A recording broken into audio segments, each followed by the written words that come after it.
ce projet, en fait, à la base, c'est une élève du lycée général, Justine, qui est venue me solliciter un jour en me disant « Chef, j'aimerais faire une soirée contre le gaspillage alimentaire ». Donc j'ai trouvé ça très intéressant. On en a parlé aussi à notre proviseur, Madame Ocomte, et qui a dit « Oui, effectivement, c'est une belle idée ». Donc ce soir, on a réalisé en fait un menu entier sur des marchandises qui étaient destinées en fait à la destruction entre guillemets. C'est-à-dire c'est des marchandises qui, dans 2 jours, qui ont des DLC à 2 ou 3 jours. Donc pendant 2 jours, lundi matin et mardi matin, je me suis rendu au Super U Sisteron Nord et j'ai récupéré de la marchandise pour pouvoir élaborer le menu de ce soir. On ne connaissait pas les produits, donc en fait, la première opération ce matin a été de dire à mes élèves, voilà, on a tout ça et à partir de ces produits, qu'est-ce qu'on pourrait imaginer?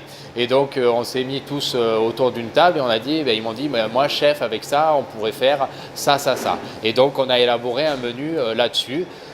Et puis on a eu la chance d'avoir suffisamment de marchandises pour pouvoir ce soir servir une 60aine de personnes. Il est énorme. Il est énorme.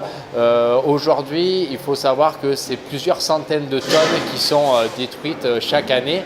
Heureusement, une loi est passée depuis peu et toute cette marchandise maintenant est destinée à des œuvres caritatives. Voilà, donc ça c'est une très bonne chose.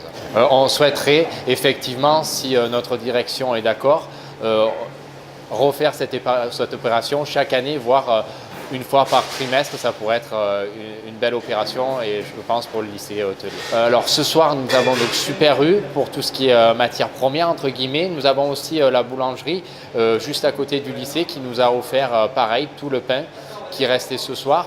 Nous avons 2 fleuristes aussi de Sisteron qui nous ont offert des fleurs pour justement un petit peu comment dire, embellir notre salle ce soir. C'est vrai que bon, ce soir, beaucoup de personnes, de parents d'élèves, j'allais dire, dans un premier temps, qui ont voulu venir voir ce que faisaient leurs enfants. Et puis, les habitués aussi de notre restaurant ont répondu présent ce soir. Effectivement, aujourd'hui, je pense qu'il y a vraiment un gros travail pour nous professionnels, mais aussi pour tous les ménages, hein, parce qu'aujourd'hui, beaucoup de ménages, malheureusement, dès que les DLC arrivent à date ou sont dépassés, de peur qu'il y ait des soucis derrière, vont jeter cette marchandise. Voilà. Donc effectivement, il y a un gros travail, parce que certes, les grandes surfaces ont de la casse, mais les ménages aussi ont beaucoup de denrées qui se périment dans leur frigo. Effectivement, ouais. Donc il y a un gros travail à faire là-dessus. Donc voilà, et voici Justine, donc, qui est une élève du lycée général et qui est à l'initiative de ce projet. Alors il est venu j'étais sur le canapé un soir avec ma mère et on regardait une émission sur le gaspillage et je lui ai dit maman c'est impossible, on peut pas faire ça, on peut pas regarder ça, c'est atroce quoi. Et j'ai dit mais t'imagines si tous les restos ils récupéraient des trucs comme ça qui sont consommables et qu'ils en faisaient quelque chose, ce serait fabuleux. Et on y sont passés quelques minutes et j'ai dit mais en fait au lycée je suis sûre que c'est faisable. Donc le lendemain, c'était un week-end, le lendemain je suis venue voir le chef et je lui en ai parlé, ça lui a plu et on en est là. Au final, on a d'un côté les gens qui luttent contre les bébés et les adultes qui meurent de faim et à côté de ça, parce qu'une tomate elle a 2-3 petits défauts, c'est les poubelles. Ah oui, c'est très important pour nous, c'est très important pour la dynamique hein, de toute façon. Dès qu'on a des élèves qui sont engagés dans ce que l'on fait, effectivement le travail produit derrière est de meilleure qualité. Et puis au moins on sait pourquoi on est là, effectivement, et on apprécie ce genre de choses. Je suis ravi d'observer que à la fois les enseignants et les élèves se sont mobilisés autour de ce projet finalement, qui est un projet du cœur. Et pour notre établissement, pour le lycée Paul Arène, pour le lycée hôtelier, c'est une excellente opération. Voilà, ça permet une certaine émulation dans l'établissement. Ça nous permet d'explorer des thématiques qu'on n'a pas l'habitude d'explorer chez nous. Donc je trouve de ce point de vue-là que c'est une opération 100% réussie. Alors du coup, en fait, pour préciser, c'est pas une élève du lycée hôtelier. Hein. C'est ça qui est intéressant d'ailleurs. C'est une élève du lycée général. Et le fait qu'on ait pu à la fois marier le lycée général et le lycée hôtelier, c'est quelque chose qui est relativement rare. Hein. Moi, à ma connaissance, c'est arrivé 1 ou 2 fois dans l'établissement. Donc je crois qu'elle avait été voir Madame Ocomte, notre proviseur, et Madame Ocomte a pris la décision d'organiser cette manifestation. Et de ce point de vue-là, je trouve que c'est une réussite. Ça permet aux élèves du lycée hôtelier de découvrir leurs camarades du lycée général et vice-versa. Alors pour la petite histoire, cette élève, elle a un projet puisqu'elle souhaite intégrer la section BTS l'année prochaine. Donc elle vient du lycée général, mais elle a un projet au sein du lycée hôtelier. Alors effectivement, les chiffres sont publics, hein, puisqu'ils sont parus, ils ont été publiés par le ministère de l'Éducation nationale.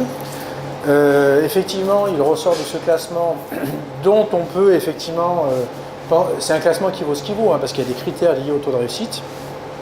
Il y a des critères liés aux cohortes, c'est-à-dire par rapport au nombre d'élèves entrant en seconde, combien arrivent jusqu'en terminale. Donc, au vu de tous ces critères, c'est vrai que le lycée Paul Arène, donc la partie lycée hôtelier et le bac Pro GA, le lycée professionnel s'est classé premier dans les Alpes de Haute-Provence. Et quand on regarde son total de points, il est également premier dans les 2 départements alpins. Donc, sur certains sites, on arrive à retrouver le classement dans l'Académie Aix-Marseille. Et en fait, nous sommes aperçus que le lycée Paul Arène, la partie lycée hôtelier section GA, était 3e, non pas 2e, mais 3e, lycée public, lycée professionnel public de l'Académie d'Aix-Marseille. Sur 68 lycées classés, je parle que des lycées publics. Hein. Si on intègre les lycées privés, nous sommes 12e sur 200 lycées à peu près dans l'Académie d'Aix-Marseille. Donc de toute façon, quoi qu'il en soit, c'est une belle réussite qui est à mettre au crédit des élèves, des enseignants et bien sûr de notre proviseur Madame Auconte et de l'ensemble de l'équipe de direction. Écoutez, nous, moi ça fait 20 ans que je suis là. Grosso modo, ça fait 15 ans qu'on travaille sur ce projet.